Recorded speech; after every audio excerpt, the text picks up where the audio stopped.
Avant l'arrivée de Thomas Sankara, il y avait un taux de corruption qui était le taux de corruption d'un État qui fonctionne avec une domination coloniale, donc un taux de corruption relativement élevé. Et qu'est-ce qu'ils ont constaté? Ils ont constaté que la dynamique que Thomas Sankara a mis en place et en incarnant cette dynamique d'intégrité, il a fait considérablement chuter le taux de corruption et que ça devenait difficile finalement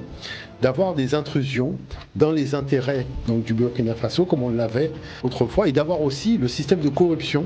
des différents ministères et des différents organismes d'État. Il a tout revu, il a fait une réforme en interne en s'inspirant de certains modèles, notamment de la Chine, et en incluant aussi la dynamique des femmes, parce qu'il a compris que les femmes véritablement ont non seulement l'expérience de ce genre de choses, mais ont hérité aussi d'une tradition qui est la tradition de la femme qui est au centre et qui régule et qui régente le fonctionnement. Alors il faut constater une chose, c'est que ça ne plaisait pas. Ça ne plaisait pas parce qu'il a commencé à voir quelles sont les barrières qui empêchent véritablement le développement du Burkina Faso.